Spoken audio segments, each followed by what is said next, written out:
The following is an AZPM original production.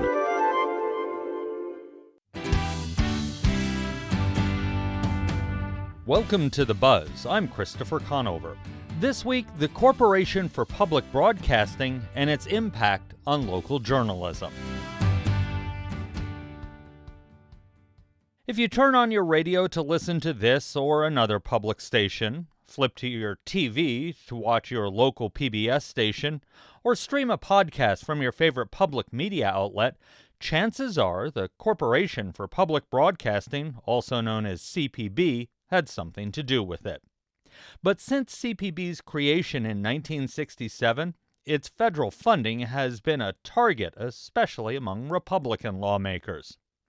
In 1969, as a push to cut CPB funding grew, Fred Rogers, known for his show Mr. Rogers' Neighborhood, testified before the U.S. Senate, arguing for the value of public broadcasting. This is what I give. I give an expression of care every day to each child to help him realize that he is unique. I end the program by saying, you've made this day a special day by just your being you. There's no person in the whole world like you, and I like you just the way you are. And I feel that if we in public television can only make it clear that feelings are mentionable and manageable, we will have done a great service. That testimony helped save funding, but the fight never really went away. For decades, members of Congress have proposed eliminating CPB funding, calling it government overreach, and questioning whether taxpayers should support public media at all. If NPR wants to create a one-sided ideological content that marginalizes a substantial proportion of Americans, they can fight it out with other media companies for market share and pay for it on their own dime, not the taxpayers. In fact, I enjoyed All Things Considered. But unfortunately, all things aren't considered now. We shouldn't be funding a propaganda machine, which is what NPR has evolved into. NPR is failing at their core tenets by perpetrating leftist bias in their news and in their reporting. And as uncovered by Yuri Berliner, this is all in spite of being funded by American taxpayer dollars. This is a cultural bias, it is a political bias, and certainly at times it's a moral bias. Today, the debate continues. President Donald Trump has targeted public broadcasting again after unsuccessfully trying to make cuts during his first term. To get some perspective on these latest moves, we sat down with Ruby Calvert. She's the chair of the CPB Board of Directors. What is the relationship between CPB and PBS and NPR and the local stations? Because we keep hearing things like President Trump wants to pull the license from NPR and he wants to zero fund PBS. It's not that simple. So what's the relationship? You know, a lot of people are confused about that. And I have to say that it is a very closely woven community and very interdependent. You know, if you look at the 1967 Broadcasting Act, Public Broadcasting Act, where CPB, the Corporation for Public Broadcasting, was actually formed out of that act. And it's important to note that we are an established 501c3 corporation. We are not an agency under the executive branch. And so that has been a protection in a lot of ways.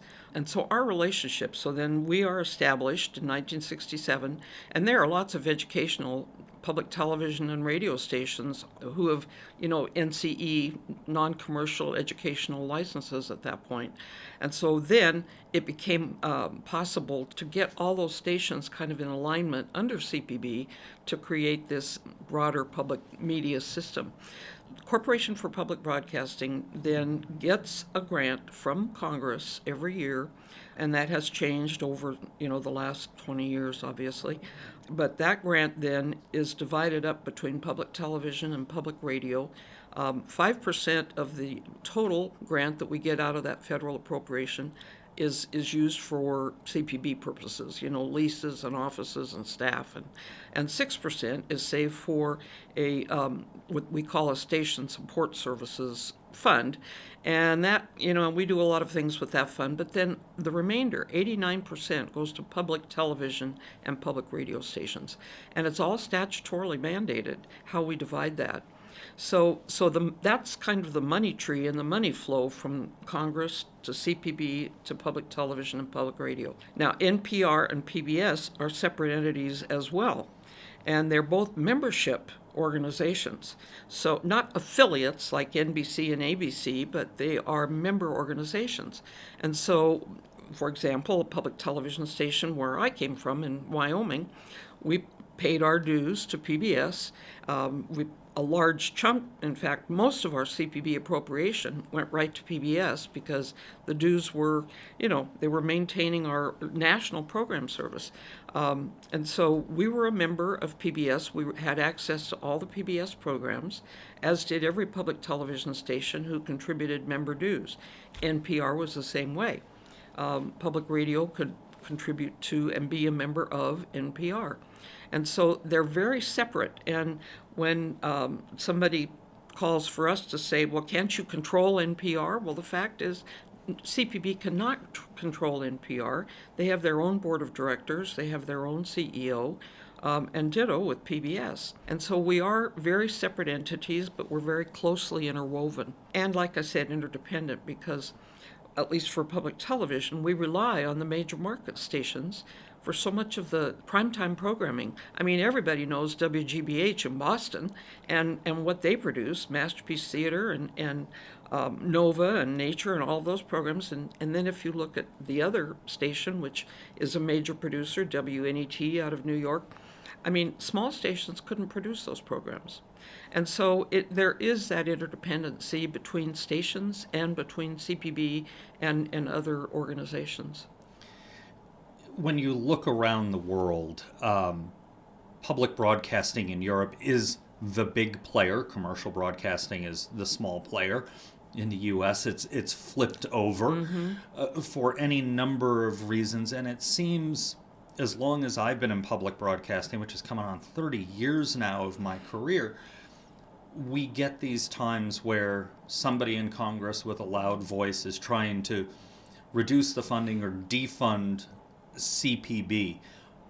What is it that keeps attracting? I remember the emails years ago. Nina Totenberg reported that, and we always knew those were fake because Nina didn't cover Congress. But why has CPB and public broadcasting been such a target of Congress really since the 70s? Well, I think, when you look at our country and how polarized we have become, and I think the media has done a lot to cause that. And while I look at public media as being in the public interest, we are trying to serve the public honestly and candidly and as openly and intellectually as we can, and informatively.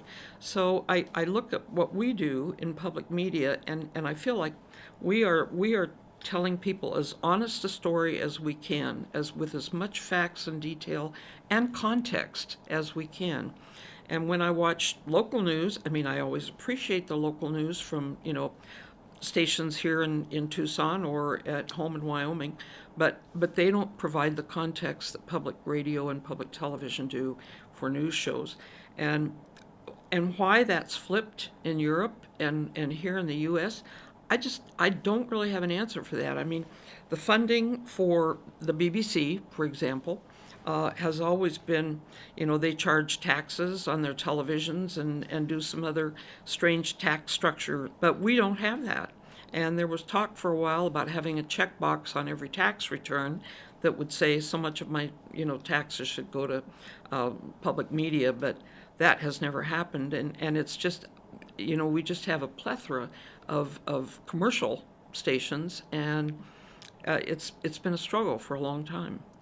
And in the U.S., especially public broadcasting stations in rural areas, tribal areas, sometimes those are the biggest voices, most powerful signals at the very least, voices. So an important part of this country, because not everybody lives in Phoenix or New York or Los Angeles. Well, and that brings up a really good point. I mean, when we look at our grantees in public media, 386 grantees are radio grantees, public radio stations, and 158 television grantees.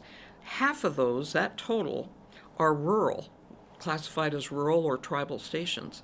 And so those are the small ones. Those are the small markets. Those are the rural markets that don't have all the population to contribute and all the corporations to contribute. And they're the ones, where a CPB grant will make up maybe 35 to 45% of their budget, which is not the case for the larger market, WGBH and Los Angeles and New York and Chicago. I mean, our contributions to their budget are probably more in the range of 10% or less. But it's an interdependent system, because if you don't have all those small market stations contributing to PBS can't pay the large market stations for all those productions. So, we depend on each other. And, I guess the way I look at it, a lot of Roper polls have been done by PBS over the last 20 years. And every time it comes up that people trust what we produce, and that we're very high on the trust level, compared with judges and policemen, and we're valued and trusted. And that public trust is just so important, I think, and critical for all of us, because that's what's going to sustain us. It seems like presidential administrations come, presidential administrations go. We're in the process of changing over. We're within the first 100 days of a new administration now. How, as a board and as a system, because you've been in the public broadcast system for a long time, how does CPB go about navigating that? Because every 4 or 8 years, the landscape can radically shift. So true. And you and I have both been in this business for me, 40 plus years.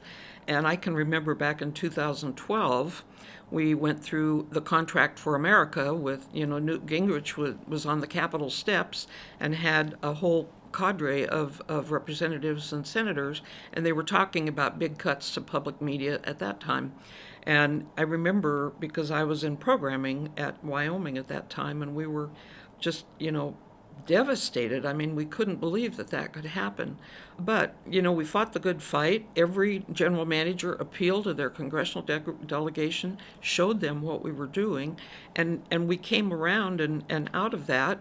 And I don't know whether it was, a change in presidential politics or what, but we survived. And I think, the same is true now. I mean, we're undergoing another, sort of frontline battle. And, there are 3 or 4 bills in Congress at this point to defund public media. And I brought the title for one of them because it seems so strange. It was introduced as a Defund Government-Sponsored Propaganda Act. I mean, I can't even believe that we're called propaganda. I hope that in talking with our congressional delegations, and I'm really encouraging people, if you believe in public radio and public television, please make an effort to call your local congressional, whether it's representative, senator, if you know them, send an email, send a letter, make a call.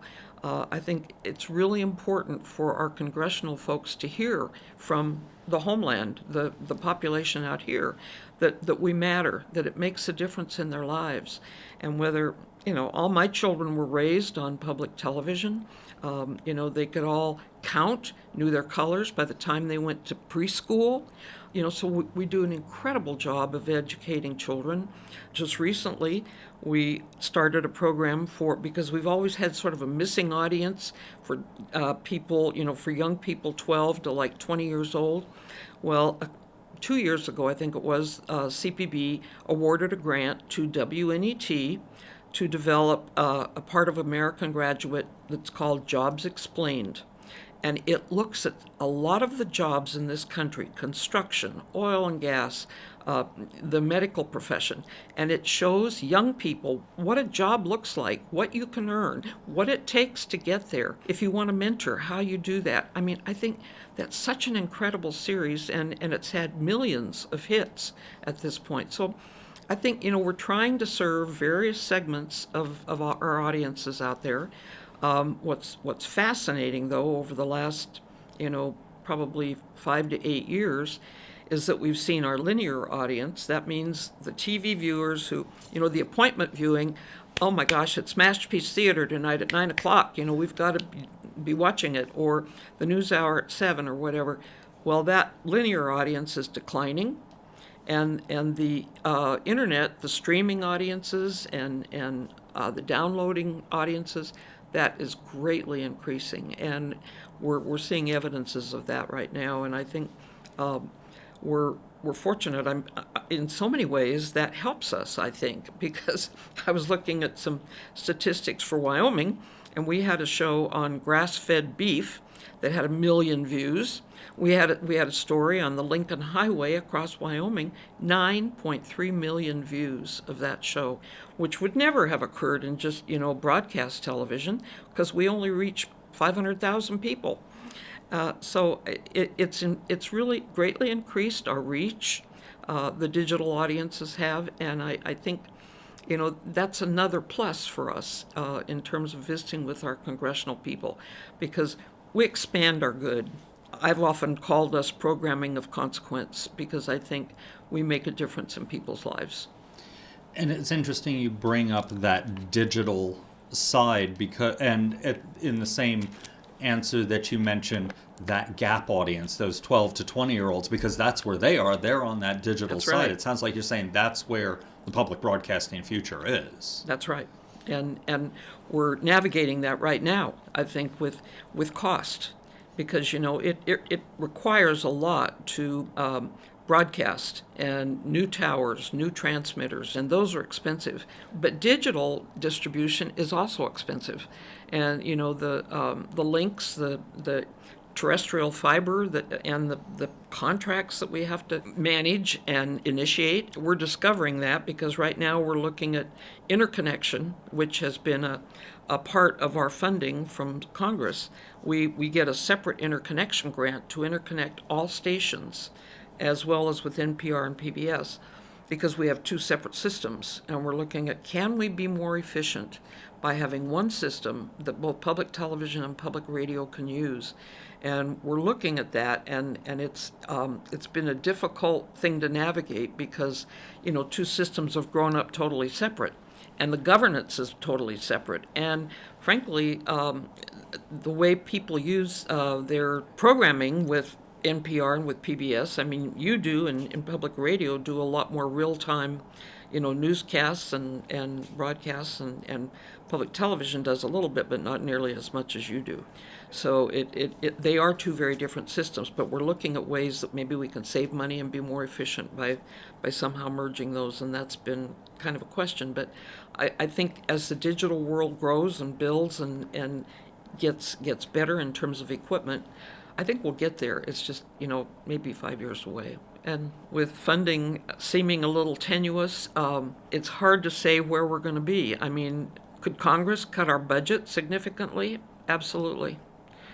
Could we get by with a reduced budget? That's something we'll just have to look at, and how do we navigate that? But certainly, having a reduction in our funding would be much better than having a bill like this pass, where we're completely defunded, and they can't defund NPR and PBS. They could tie strings to our funding that would say stations can no longer pay dues to those organizations. So there are some risks about how we navigate the funding issue in the future. But the other thing that I hate to lose is right now we have an advance funding mechanism in place where, for example, in 2023, Congress authorized a 2-year advance funding for CPB. So in 2023, we actually had our funding for 25 and 26. And so there's a chance we'll lose that advance funding, which it would be really hard because producers need to know that that money is going to be there in a year for their production or 2 years or whatever that is. And so, we have to navigate that as well. That was Ruby Calvert, the chair of the CPB Board of Directors. You're listening to The Buzz. After the break, we'll hear from someone who knows firsthand how losing federal funding could hit local news.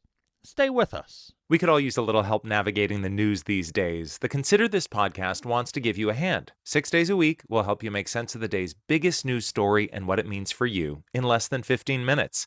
Listen now to the Consider This podcast from NPR. Welcome back to The Buzz. I'm Christopher Conover. We're looking at how funding for the Corporation for Public Broadcasting reaches down to local newsrooms this week and what cuts to those funds could mean. The word of the day is rural. If you live in a big city, you probably have multiple options for news, local TV, digital startups, alternative weeklies, talk radio. But in rural America, public radio is often the only reliable source for news and information. So what happens if CPB funding goes away? John Stark is a longtime public radio broadcaster whose work ranged from small stations all the way up to NPR's Morning Edition. He's the former general manager of NPR member stations KNAU in Flagstaff and KLCC in Eugene, Oregon. We sat down with him to talk about what happens when that CPB support is under threat. You were in the system for a long time with a lot of different roles.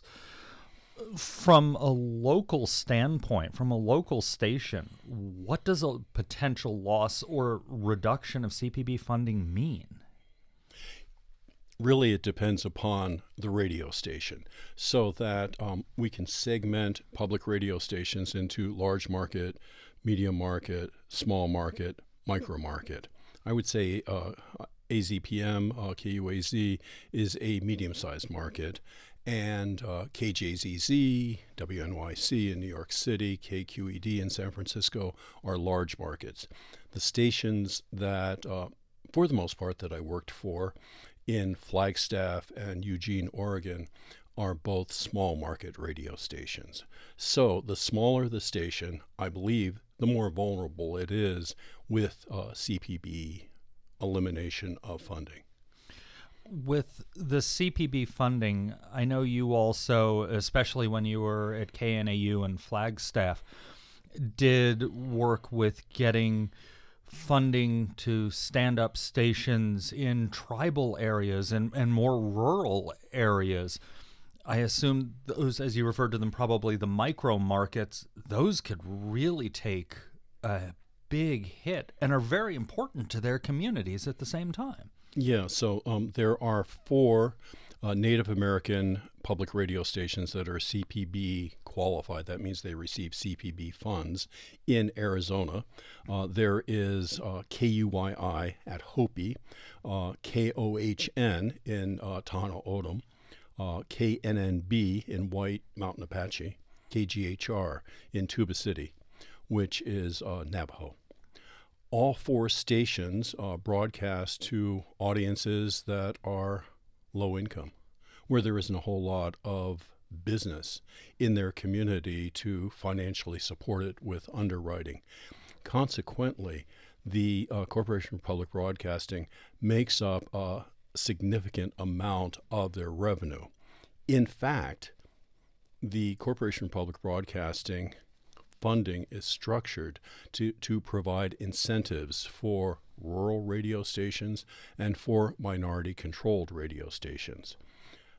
The native stations can have as much as 85% of their revenue coming in from the Corporation for Public Broadcasting, as opposed to larger stations where it could be 10%. And in those communities, having been in a number of those communities, you've mentioned that's a lifeline. Those stations are really important. Not that KNAU isn't important, or KJZZ or KWC or AZPM aren't important, but in those small rural areas, tribal areas, Those are lifelines. Well, they are very isolated communities. And so oftentimes, for the most part, the public radio station is the only broadcast outlet in the entire community. So that is very important in terms of emergency, as well as simply a cultural glue for the community. One of the attributes of Native American stations is it is helping keep alive the Native culture and the Native languages as well. So there's a lot of funding, as we've talked about, and that CPB provides in different ways. We often hear from national or big market reporters that they started in rural places or small stations. I think we've all done that over the years, especially those that didn't go on to come from big journalism schools and things like that. It's a great place to cut your teeth. When you were at KNAU, you gave our producer, Zach Ziegler, his first reporting job. You sent him out to Yavapai County to be the reporter out there. That was on a CPB grant that Zach was funded through, he said. How do you think a loss of funding would affect newsrooms? Well, I think newsrooms are vulnerable to cuts. Public radio stations have a lot of very fixed costs, personnel first and foremost among them, but transmitter costs and other costs. So it's clear that CPB funding helps fund local news, and there is a problem right now with the erosion of local news sources, newspapers, broadcast, and such. So Zach Ziegler's grant that he was hired as part of was called A Commitment to Localism. It was CPB money provided to KNAU, Northern Arizona University, and it enabled us to put reporters in satellite radio stations in Prescott, in Show and in Page. And he was our reporter at Yavapai College in Prescott. And so it's a valuable resource. Things are changing.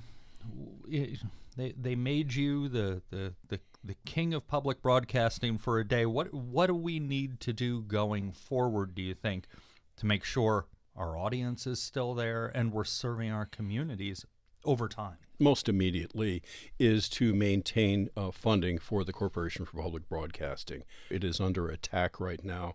The Corporation for Public Broadcasting, NPR and PBS, are not the only media sources that are being criticized, that are under attack. Also Associated Press and Reuters and CBS 60 Minutes and others as well. So right now the issue in front of public broadcasting is preserving the funding for the Corporation for Public Broadcasting. It's been there since, 1967, 1968. And we have had many times where that funding has been threatened with being ended. This is not new. However, it is more serious now than ever politically. Having the House, the Senate, and the President all aligned with Republicans, with Republican control, that it's more likely than before. Having said that, I do want to say that there are many Republicans who do listen to public radio, who watch public television.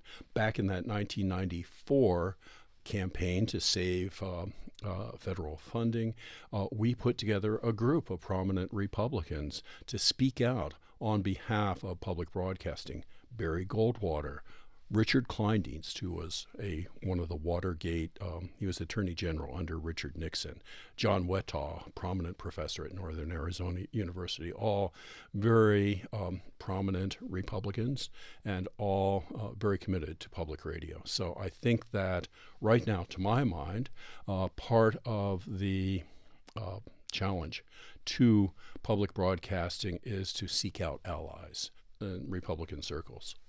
It seems to me that when it comes to public broadcasting, in many ways it is like Congress, where everybody says Congress is ridiculous, they're terrible.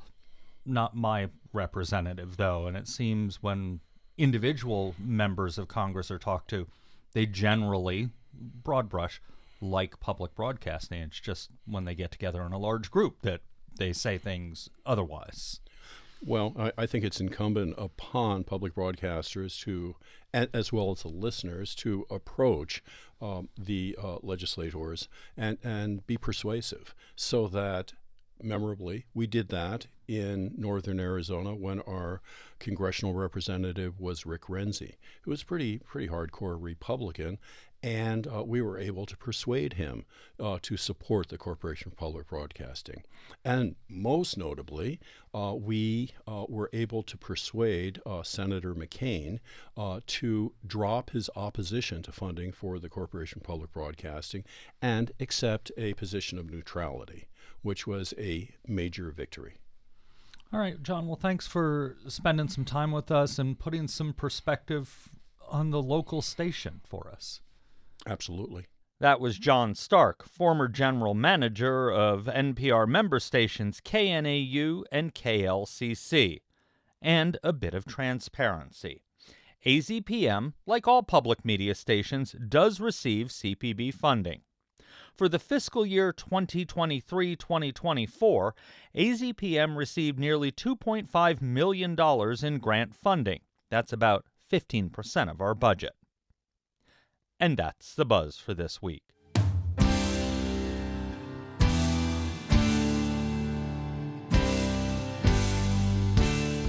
You can find all our episodes online at azpm.org and subscribe to The Buzz wherever you get your podcasts. Just search for The Buzz Arizona.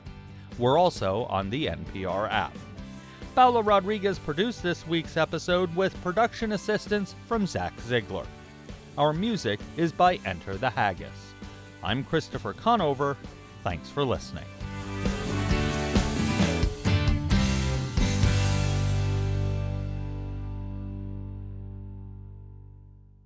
Like this podcast?